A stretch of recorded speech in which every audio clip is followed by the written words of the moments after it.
आइए भक्तों, आज सुनते हैं कैसे हुआ था देवी सुंदरी का जन्म। आज गुप्त नवरात्रि का तीसरा दिन महाविद्या त्रिपुर सुंदरी का होता है। देवी त्रिपुर सुंदरी अनुपम सौंदर्य, भक्तों को अभय प्रदान करने वाली, यौवन युक्त और तीनों लोकों में विराजमान है और उन्हें कई नामों से जाना जाता है। इन्हें राजेश्वरी, बाला, ललिता, मीनाक्षी, कामाक्षी, शताक्षी, कामेश्वरी कहा जाता है।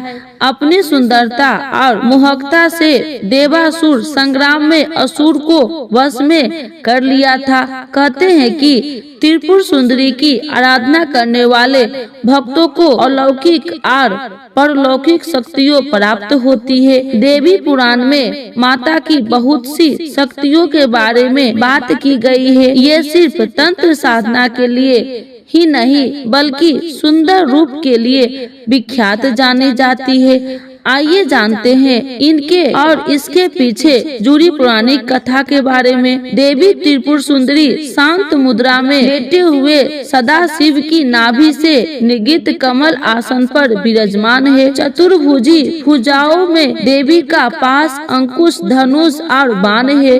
देवी के आसन को ब्रह्मा, विष्णु, शिव और यमराज अपने मस्तक पर धारण करते हैं। देवी 3 नेत्रों से युक्त और मस्तक पर अर्धचंद्र धारण करती है। देवी त्रिपुर सुंदरी अपने भक्ति की हर प्रकार की मनोकामना को पूरी करते हैं, उनकी हर विपत्ति को दूर करती है और उन्हें अभय प्रदान करती है। कहा जाता है कि देवी त्रिपुर सुंदरी की पूजा करने से आध्यात्मिक बल, यश और कीर्ति की प्राप्ति होती है। पौराणिक कथाओं के अनुसार देवी त्रिपुर सुंदरी की उत्पत्ति का रहस्य सती वियोग के पश्चात भगवान शिव सर्वदा ध्यान मग्न रहते हुए हैं। उन्होंने अपने संपूर्ण कर्म का परित्याग कर दिया था, जिसके कारण तीनों लोके में संचालन में व्याधि उत्पन्न हो रही थी। उधर तारकासुर ब्रह्मा जी से वर प्राप्त किया कि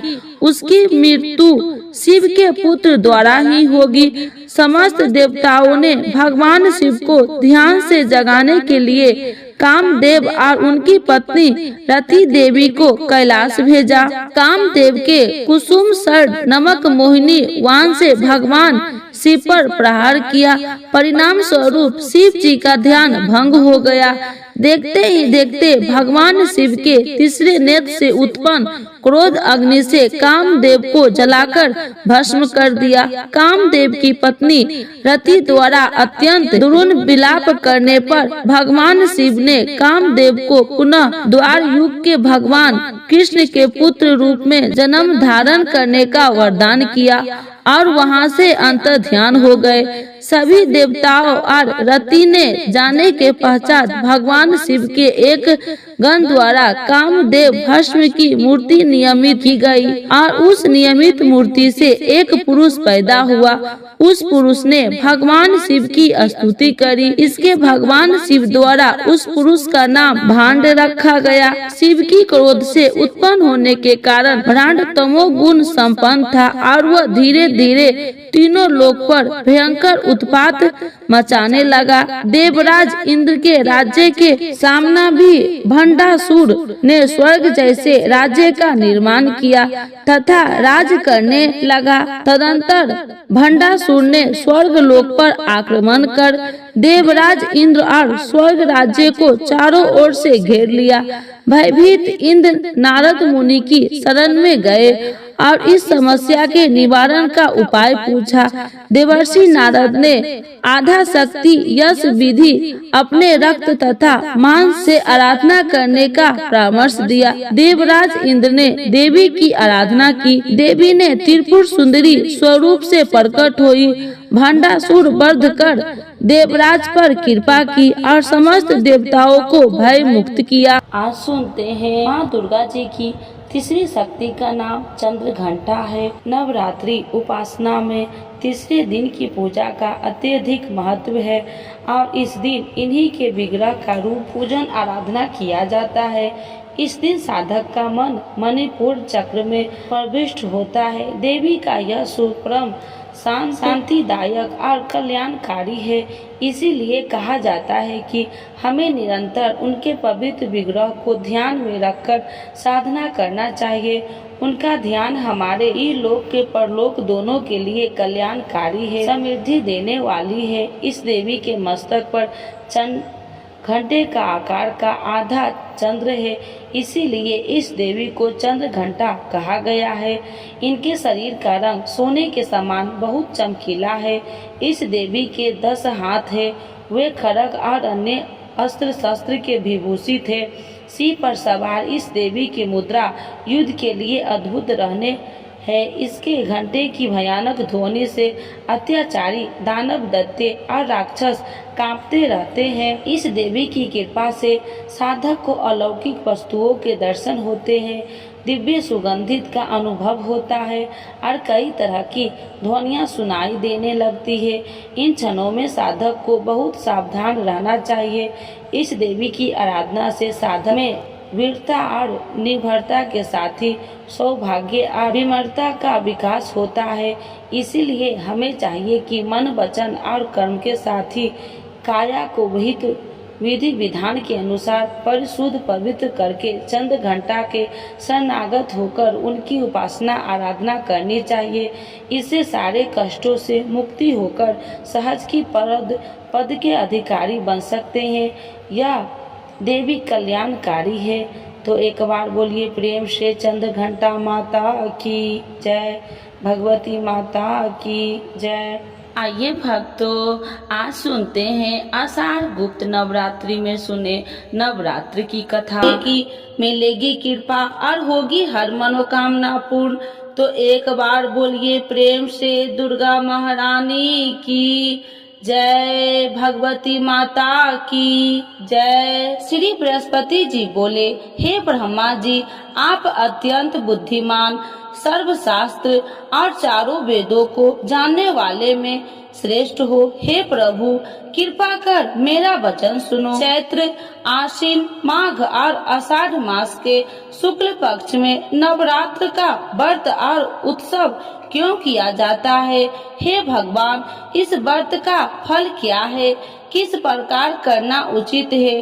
और पहले इस व्रत को किसने किया, सो विस्तार से कहो। श्री बृहस्पति जी का ऐसा प्रश्न सुनकर ब्रह्मा जी ने कहने लगे, हे बृहस्पति देव, प्राणियों का हित करने की इच्छा से तुमने बहुत ही अच्छा प्रश्न किया है। जो मनुष्य मनोरथ पूर्ण करने वाली दुर्गा महादेवी, सूर्य और नारायण को ध्यान करते हैं, वे मनुष्य धन है। यह नवरात्र व्रत संपूर्ण कामनाओं को पूर्ण करने वाला है। इसके करने से पुत्र चाहने वाले को पुत्र, धन चाहने वाले को धन, विद्या चाहने वाले को विद्या और सुख चाहने वाले को सुख मिलता है। इस व्रत को करने से रोगी मनुष्य को रोग दूर हो जाता है और कारागार में पड़ा हुआ मनुष्य बंधन से छूट जाता है। मनुष्य की तमाम विपत्तियां दूर हो जाती है और उसके घर में संपूर्ण संपत्ति आकार उपस्थित हो जाती है। बंध्या और काक बंध्या के इस व्रत के करने से पुत्र हो जाता है।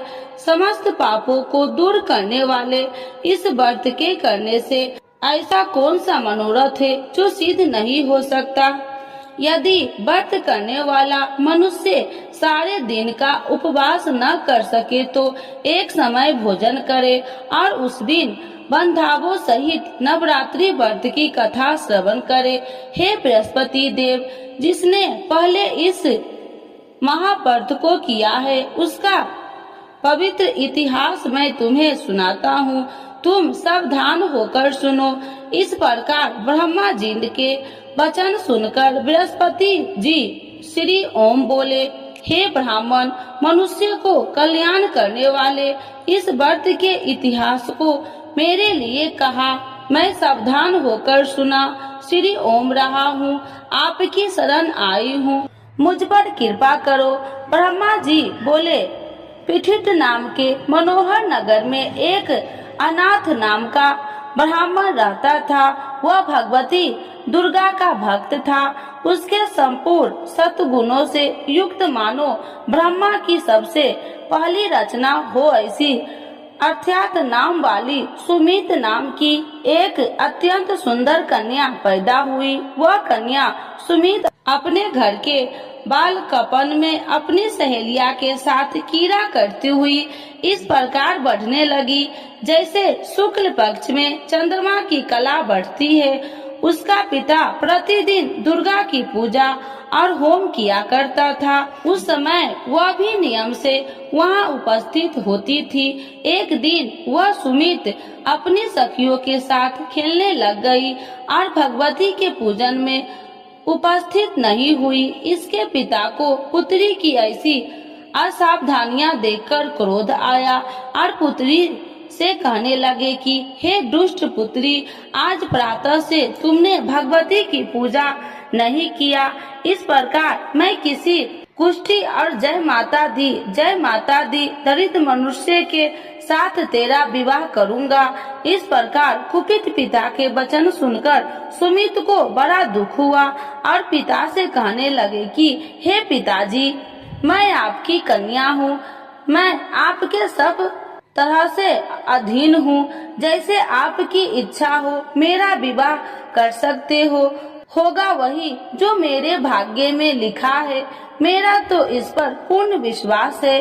मनुष्य न जाने कितने मनोरथ को चिंतन करता है, पर होता वही है जो भाग्य में विधाता ने लिखा है। जो जैसा करता है उसको फल भी उस कर्म के अनुसार ही मिलता है, क्योंकि कर्म करना मनुष्य के अधीन है पर फल देव के अधीन है। जैसे अग्नि में पड़े हुए तीन दी उसको अधिक प्रतिदीप्त कर सकते हैं, उसी तरह अपनी कन्या के ऐसे निर्भरता से कहे हुए वचन सुनकर उस ब्राह्मण को अधिक क्रोध आया। तब उसने अपनी कन्या का एक कुष्ठी के साथ विवाह कर दी और अत्यंत क्रोध होकर पुत्री से कहने लगे कि जाओ जल्दी जाओ, अपने कर्म का फल भोगो। देखो केवल भाग्य में भरोसा पर रहकर क्या करती है। इस प्रकार से कहे हुए पिता के कुटु वचन को सुनकर सुमित अपने मन में विचार करने लगे कि अहो मेरा बड़ा दुर्भाग्य है जिसने मुझे ऐसा पति मिला है। इस तरह अपने दुख का विचार करते हुए वह सुमित अपने पति के साथ वन चली गई और भयानक वन में कुशा युक्त उस स्थान पर उन्होंने वह रात बड़े कष्ट से व्यतीत की। उस गरीब बालिका की ऐसा दशा देखकर भगवती पूर्व पुण्य के प्रभाव से प्रकट होकर सुमित से कहने लगे कि हे ब्राह्मणी, मैं तुम पर प्रसन्न हूँ, तुम जो चाहो वरदान मांग सकती हो। मैं प्रसन्न होने पर मनोवांछित फल देने वाली हूँ। इस प्रकार भगवती दुर्गा का वचन सुनकर ब्राह्मणी कहने लगे कि आप कौन है जो मुझ पर प्रसन्न हुई हो। यह सब मेरे लिए कहा और अपनी कृपा दृष्टि से मुझ दासी को कृतार्थ करो। ऐसा ब्राह्मणी का वचन सुनकर देवी कहने लगे कि मैं आदि शक्ति हूँ और मैं ही ब्रह्मा विद्या हूँ और सरस्वती भी हूँ। मैं प्रसन्न होने पर प्राणियों को दुख दूर कर उसको सुख प्रदान करती हूँ। हे ब्राह्मणी, मैं तुम पर तेरे पूर्व जन्म के पुण्य के प्रभाव से प्रसन्न हूँ। तुम्हारे पूर्व जन्म का वृत्तांत सुनाती हूँ, सुनो। तुम पूर्व जन्म में निषाद भील की स्त्री थी और अति पतिव्रता थी। एक दिन तेरे पति निषाद ने चोरी की। चोरी करने के कारण तुम दोनों को सिपाहियों ने पकड़ लिया और ले जाकर जेल खाने में कैद कर दिया। उन लोगों ने तेरे को और तेरे पति को भोजन भी नहीं दिया। इस प्रकार नवरात्र के दिनों में तुमने न तो कुछ खाया और न जल ही पिया, इसीलिए 9 दिन तक नवरात्र का व्रत हो गया। हे ब्राह्मणी, उन 9 दिनों में जो व्रत हुआ उस व्रत के प्रभाव से प्रसन्न होकर तुम्हें मनोवांछित वस्तु दे रही हूँ। तुम्हारी जो इच्छा हो सो मांगो। इस प्रकार दुर्गा के कहे वचन सुनकर ब्राह्मणी बोली, अगर आप मुझ पर प्रसन्न है तो हे दुर्गे, आपको प्रणाम करती हूँ। कृपा करके मेरे पति को कोढ़ को दूर करो। देवी कहने लगे कि उन दिनों में जो तुमने व्रत किया था, उस व्रत के एक दिन का पुण्य अपने पति को कोढ़ दूर करने के लिए अर्पण करो। मेरे प्रभाव से तेरा पति कोढ़ी से रहित और सोने का समान शरीर वाला हो जाएगा। ब्रह्मा जी बोले। इस प्रकार देवी का वचन सुनकर वह ब्राह्मणी बहुत प्रसन्न हुई और पति को निरोग करने की इच्छा से ठीक है ऐसी बोली। तब एक उसके पति का शरीर भगवती दुर्गा की कृपा से कुष्ठहीन होकर अति कांति युक्त हो गया, जिसकी कांति के सामने चंद्रमा की कांति भी क्षीण हो जाती है। वह ब्राह्मणी पति की मनोहर देह को देखकर देवी को अति पराक्रमी वाली समझकर स्तुति करने लगी। हे दुर्गे, आप दुर्गत को दूर करने वाली, तीनों जगत को सनातप हरने वाली, समस्त दुखों को दूर करने वाली, रोगी मनुष्य को निरोग करने वाली, प्रसन्न होने पर मनोवांछित वस्तु को देने वाली और दुष्ट मनुष्य को नाश करने वाली हो। तुम ही सारे जगत की माता और पिता हो। हे अम्बे, मुझ अपराध रहित अबला की मेरे पिता ने कुष्ठ के साथ विवाह कर मुझे घर से निकाल दिया। उसकी निकाली हुई मैं पृथ्वी पर घूमने लगी। आपने ही मेरा इस आपत्ति रूपी समुद्र से उद्धार किया है। हे देवी, आपको प्रणाम करती हूँ, मुझ दिन की रक्षा करो। ब्रह्मा जी बोले कि हे बृहस्पति, इसी प्रकार उस सुमित ने मन से देवी की बहुत स्तुति की। उससे की हुई स्तुति सुनकर देवी को बहुत संतोष हुआ और ब्राह्मणी से कहने लगी कि हे ब्राह्मणी, तुम्हारे उद्याल नाम का एक अति बुद्धिमान, धनवान, कार्तिवान और जितेंद्रिय पुत्र शीघ्र ही होगा। ऐसा कहकर वह देवी उस ब्राह्मणी से फिर कहने लगी कि हे ब्राह्मणी, और जो कुछ तेरी इच्छा हो वही मनोवांछित वस्तु तुम मांग सकती हो। ऐसा भगवती दुर्गा का वचन सुनकर सुमित बोली कि हे भगवती दुर्गे, अगर आप मेरे पर प्रसन्न है तो कृपा कर मुझे नवरात्रि विधि बताइए। हे दयावती, जिस विधि से नवरात्र व्रत करने से आप प्रसन्न होते हैं, उस विधि और उसके फल को मेरे लिए विस्तार से वर्णन करें। उस प्रकार ब्राह्मणी के वचन सुनकर दुर्गा कहने लगी कि हे ब्राह्मणी, मैं तुम्हारे लिए संपूर्ण पापों को दूर करने वाली नवरात्र व्रत विधि को बतलाती हूँ, जिसको सुनने से तमाम पापों से छुटकारा, मोक्ष की प्राप्ति हो जाती है। आश्विन मास के शुक्ल पक्ष की प्रतिपदा से लेकर 9 दिन तक विधि पूर्वक व्रत करे। यदि दिन भर का व्रत न कर सके तो एक समय का भोजन करे। पढ़े लिखे ब्राह्मणों से पूछकर घट स्थापना करे और वाटिका बनाकर उसको प्रतिदिन जल से सींचे। महाकाली, महालक्ष्मी और महासरस्वती की मूर्तियां बनाकर उसकी नित्य विधि सहित पूजा करे और पुरुषों से विधि पूर्वक अर्घ्य दे। बिजोरा के फूल से अर्घ्य देने से रूप की प्राप्ति होती है। जय फल से कीर्ति, दाख से कार्य की सिद्धि होती है। आंवले से सुख और केले के भूषण की प्राप्ति होती है। इस प्रकार फलों से अर्घ्य देकर यथा विधि हवन करे। खंड, घी, गेहूं, शहद और तिल, बिल्व, नारियल, दाख और कदम, इनसे हवन करे। गेहूं होम करने से लक्ष्मी की प्राप्ति होती है। खीर व चंपा के पुष्प से धन और रत्नों से तेज और सुख की प्राप्ति होती है। आंवलों से कीर्ति और केले से पुत्र हो, कमल से राज सम्मान और दुखों से सुख संपत्ति की प्राप्ति होती है। व्रत करने वाला मनुष्य इस विधान से होम कर आचार्य को अत्यंत नम्रता के साथ प्रणाम करे और यज्ञ की सिद्धि के लिए उसे दक्षिणा दे। इस महाव्रत को पहले बताई हुई विधि के अनुसार जो कोई करता है उसके सब मनोरथ सिद्ध हो जाते हैं, इसमें तनिक भी संशय नहीं है। इन 9 दिनों में जो कुछ दान आदि किया जाता है उसका करोड़ों गुना फल मिलता है। इस नवरात्रि के व्रत से अश्वमेध यज्ञ का फल मिलता है। हे ब्राह्मणी, इस संपूर्ण कामनाओं को पूर्ण करने वाले उत्तम व्रत को तीर्थ मंदिर अथवा घर में ही विधि के अनुसार करे। ब्रह्मा जी बोले कि हे बृहस्पति देव, इस प्रकार ब्राह्मणी को व्रत की विधि और फल बताकर देवी अंतर ध्यान हो गई। जो मनुष्य या स्त्री इस व्रत को भक्ति पूर्वक करता है वह इस लोक में सुख पाकर अंत में दुर्लभ मोक्ष को प्राप्त होता है। हे बृहस्पति देव, यह दुर्लभ व्रत का महात्म्य मैं तुम्हारे लिए बतलाया है। ऐसा ब्रह्मा जी के वचन सुनकर बृहस्पति देव जी आनंद के कारण रोमांचित हो गए और ब्रह्मा जी से कहने लगे, हे ब्रह्मा जी, आपने मुझ पर अति कृपा की जो अमृत के समान इस नवरात्रि व्रत का महात्म्य सुनाया है।